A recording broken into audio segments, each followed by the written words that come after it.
Hi hello नमस्कार जय जगन्नाथ सांग माने मु मनीषा आपण मानक स्वागत करुच्ची समीसा लाइफस्टाइल को।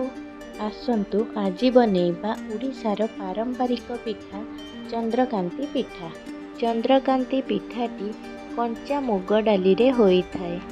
एमिति थरे चंद्रकांति पिठाटी को बनातु देखिबे बहुत टेस्टी लागिबो और सहज उपाय रे मध्य होई जिवो। आसंतु एबे आमे चंद्रकांति पिठा बनैबा स्टार्ट करिबा। चंद्रकांति पिठा बनैबा पई मु एठी गोटे कप मुग डाली नेइछि 1/4 कप अरुआ चाउल नेइछि। देखंतु एठी आमे कंचा मुग डाली नेइछु मने करी आपण कंचा मुग डाली नेबे जमारु भजा मुग डाली नेबे नै। एबे आमे एठी मुग डाली आ अरुआ चाउल को 6 ରୁ 7 घंटा पर्यंत बतुरेई नबा। जेते अधिक बतुरिले पिठाटी आमर सेते भल होई थाए। एबे आमर एठी मुग डाली और अरुआ चाउल भल भाबे बतुरी जाइछि। देखंतु एठी मोर मुग डाली केते भल भाबे बतुरी जाइछि। ए सब को आमे भल भाबे धोई नबा। धोई सारिबा परे अरुआ चाउल और मुग डाली को मु भल भाबे मिसई नेली। मिसई नबा द्वारा ग्राइंडिंग कले आमको भल सुविधा होई थाए। ए सब को मु एबे ग्राइंडिंग जार रे देई दउछि। देखंतु अल्प अल्प करी पेसिबा आमे अल्प टिके सेतिरे पानी दबा। पानी देई सारिबा परे ए सब को आमे दरदरा करी पेसिबा। नहले आपण जदि चिकन करी बाटी नउछंती ताले हमर पिठाटी भल लागिबोनी। जा द्वारा कि पिठाटी प्लेन प्लेन लागिबो आ जमारु टेस्ट लागिबो नै। सेति पई हमको दरदरा भाबे पेसिबा को होबो। देखंतु मु एठी ए सब को ग्राइंडिंग करि नेछि। देखंतु मोर केमिति बैटरटी दरदरा अछि। एमिति करी सब मुग डाली को आमे ग्राइंडिंग करि नबा। एबे आमे गैस रे करेई बसेइबा। गैस रो फ्लेम को लो मीडियम रे ही रखिबा।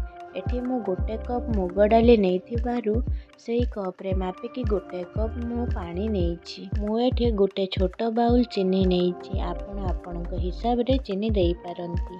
चीनी जगह रे आपण गुड़ मध्य देई पारंती। एठी आमे गोटे चामच पान मधुरी दबा आ गोटे चामच घिया दबा। तापरे एठी आमे गोटे पिंच लूण दबा। ए सब को भल भाबे मिसई सारला परे टिके फुटिबा परे पानी सेई समय रे आमे जो बैटरटी तैयारी करी रखिथिले मुग डाली रो ए सब रे देई दबा। ए सब को भल भाबे आमे मिसई नबा। जमारु तले लागिबा को दबा नै। आराम से गोळेइबा। आपण माने केबे भी गोळेइबा बंद करिबेनी जहा द्वारा कि तले लागी जाई थाए। जेतु एटा कंचा मुग डाली सेति पई तले लागी जाई थाए। एमिति बारंबार गोळेइबा द्वारा खळटी हमर रेडी हेइ जिवो। आमे केमिति खळीटी रेडी हेइछि बोली जानिबा। देखंतु कड़ेई रु छाड़ी आसिले आमे जानि नबा जे हमर खळीटी रेडी हेइ आसलानी। एबे हमर खळीटी रेडी हेइ सारलानी। एबे आमे ताको बाहर करी आनिबा। देखंतु मु एठी गोटे थाली नेइछि। थाली रे मु एठी किछि घियो लगेई देइछि। ता चारि कड़िया घियो लगेई दबा द्वारा हमर जो पिठाटी भल भाबे बाहर को बाहरी आस्ताए। देखंतु ए खळीटी को मु एबे भल भाबे सेतिरे देई देबी। मु एठी खळीटी भल भाबे बाहर को बाहर करी सारलुनी। खळी गुडी को बाहर करी सारिबा परे खुसुणी सहायता रे ताको आमे प्लेन करिबा। आपण माने चाहिए खुसुणी रे एमिति प्लेन करि परिबे। नहले हाथ सहायता रे एमिति मध्य करि परिबे। आपण को जोटा भल लागिबा आपण करि परिबे। जेते बेले भी आमे पिठाटी को प्लेन करिबा को चाहूछु सेते बेले आपण खुसुणी किबा हाथ रे तेल नहेले पानी लगेबे। जहा द्वारा कि आपण मानकु सहज हबो पिठाटी को प्लेन करिबारे। मु एठी घियर व्यवहार करिछि। आपण चाहिले घियो मध्य नेई पारंती। देखंतु मोर एठी पिठाटी साइड रु मध्य बाहर करि दउछि। पिठाटी को आमे ठंडा हेइ सारला परे जाई काटिबा। आपण माने ठंडा हवा पर्यंत ताकु छाड़ी देबे। पिठाटी ठंडा हेइ सारला परे आपण छुरी रे टिके घियो बा तेल जहा भी लगेई परिबे। लगेई सारिबा परे आमे ताकु साइज करके देखंतु काटी नबा। आपण जेमितिका साइज दबा को चाहूचंती देई पारंती। मु एठी चारकुनिया साइज देछि। आपण चाहिले डायमंड साइज देई पारंती नहले चारकुनिया देई पारंती। जेमिति भी चाहिबा आपणक इच्छा अनुसार करिवे। एमिति करी सबु पिठा गुडी को आमे भल भाबे काटी नबा। देखंतु मोर एठी पिठा गुडी को मु भल भाबे सब काटी नै सारलुनी। एबे आमे गुटी गुटी करी सबू पिठा गुड़ी को गोटे प्लेट को बाहर करी आनिबा। देखंतु केते सुंदर भाबे मोर पिठाटी नरम हेइची, जमारू भी हाथ रे लागु नै।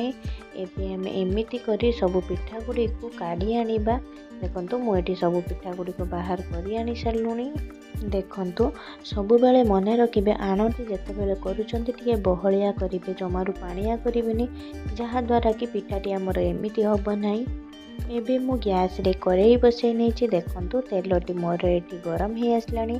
आपण जमारू भी हाई फ्लेम करिबे नहीं, मीडियम रे ही रखिबे। मीडियम रे रखिकी सब गुटी गुटी करी सबू पिठा गुड़ी को आमे देई दबा, जहा द्वारा कि मीडियम रखिले गैस रो फ्लेम टी पिठाटी भीतरु मध्य सिझी जाई थाए। जदि आमे हाई फ्लेम रे रखुचु तो ऊपर गुड़ी को लाल पड़ी जिवो, भीतर गुड़ी को जमारू भी सिझिबो नाही। एबे मोर गुटे साइड पिठा हेई आसलानी। एबे आमे ताको आउ गोटे साइड नौटे दबा। एमिति भी एपट सेपट करी नौटे दबा, जेमिति मोर एठी पिठाटी गोल्डन ब्राउन कलर आसी जिवो। देखंतु पिठाटीर कलर हमर केमिति आसी गलानी। एबे मोर पिठाटी परफेक्ट हेई सारिची। मु एबे बाहर को बाहर करी आनिबे। एमिति थरे करी पिठाटी खांतु, देखिबे केते सुंदर और टेस्टी लागिबो। जेमिति देखा जीवो आ खाइबा को मध्य सेमिति भलो लागिबो। पिठाटी थरे बनांतु, देखिबे आपण माने बारंबार बनेइबा को इच्छा हबो। भिडियोटी शेष पर्यंत देखिथिबारु आपण माननकु धन्यवाद। जदि आपनकु मोर भिडियोटी भलो लागिथिबो ताहाले लाइक शेयर कमेंट करिवे। मो चैनल रे नुआ थिले मो चैनल टी को सब्सक्राइब करिवे।